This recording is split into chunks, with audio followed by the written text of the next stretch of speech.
hari igihugu cyiza kitabamo amarira, aho tuzahurira dutashye dutsinze umubisha. Na miruho izabayo nta no guhangayika, twibaza uko tuzaba kuko bizaba byarangiye. Aho heza nta miruho nta rupfu cyangwa ubukene, abazabayo bazaba banesheje wa mubisha. Mu isi turacumbitse ariko ho nta cumbi, hari aho Yesu yaduteguriye icyambuka azabayo. Aho heza nta miruho nta rupfu cyangwa ubukene, abazabayo bazaba banesheje wa mubisha. Mu isi turacumbitse ariko ho nta cumbi, hari aho Yesu yaduteguriye icyambuka azabayo.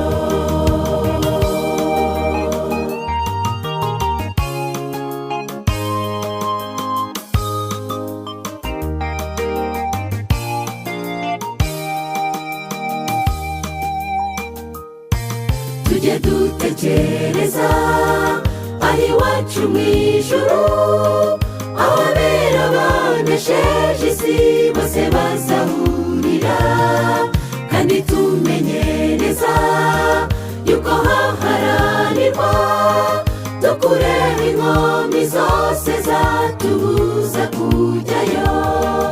Aho heza nta miruho nta rupfu cyangwa ubukene, abazabayo bazaba banesheje wa mubisha.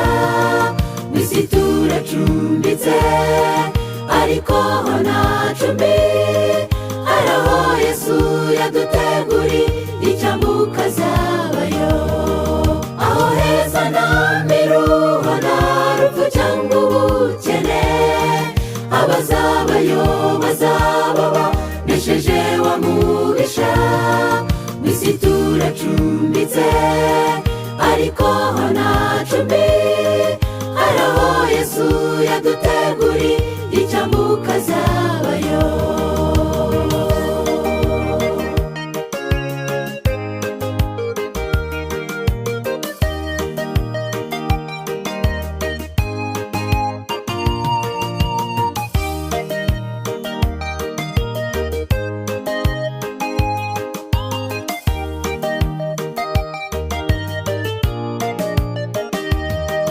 Aho heza tuvuga, aho ari umunezero, tuzaririmba intsinzi watumeneye amaraso.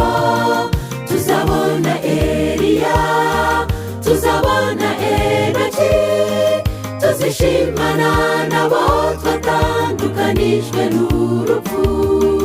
Aho heza nta miruho nta rupfu cyangwa ubukene, abazabayo bazaba banesheje wa mubisha.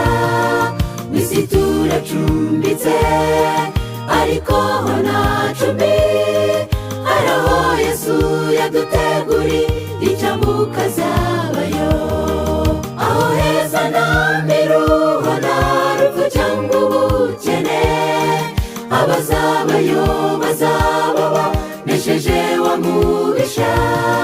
Mu isi turacumbitse ariko ho nta cumbi, hari aho Yesu yaduteguriye icyambuka azabayo. Aho heza nta miruho nta rupfu cyangwa ubukene, abazabayo bazaba banesheje wa mubisha. Mu isi turacumbitse ariko ho nta cumbi, hari aho Yesu yaduteguriye